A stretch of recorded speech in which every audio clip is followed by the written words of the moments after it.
Pernah nggak kamu ngerasa begini? Gaji naik, kerja makin capek, tapi hidup rasanya tetap di situ-situ aja. Uang datang, uang pergi. Dan setiap akhir bulan, kita kembali ke pertanyaan yang sama. Sebenarnya aku salah di mana?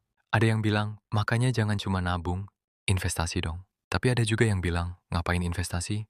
Yang penting aman dulu. Hari ini, di video ini, kita nggak akan debat mana yang paling benar. Kita cuma mau cari satu hal, titik tengah.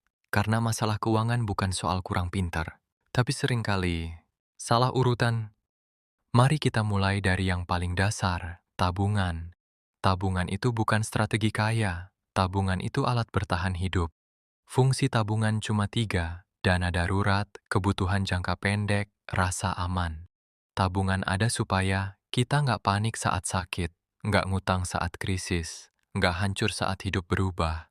Masalahnya, banyak orang berharap terlalu besar dari tabungan. Mereka pikir, kalau aku rajin nabung, hidupku akan aman selamanya. Padahal kenyataannya, uang di tabungan bisa aman, tapi nilainya pelan-pelan menyusut. Bukan karena dicuri, tapi karena waktu, inflasi. Dan ini bukan salah tabungan, ini salah ekspektasi kita. Tabungan bukan untuk membuatmu kaya, tabungan dibuat agar hidupmu tidak runtuh. Sekarang kita bicara investasi. Investasi sering dijual sebagai cara cepat kaya. Padahal kenyataannya, investasi itu cara menunda kenyamanan hari ini demi kehidupan yang lebih baik nanti. Investasi selalu punya risiko, dan risiko bukan musuh. Musuhnya adalah investasi tanpa ilmu, investasi pakai uang harian, investasi karena FOMO. Banyak orang nyemplung ke investasi bukan karena siap, tapi karena takut ketinggalan. Padahal investasi bukan soal berani. Investasi itu bukan soal nekat, tapi soal siap. Siap mental, siap keuangan, siap kalau hasilnya nggak instan. Sekarang kita bandingin secara jujur.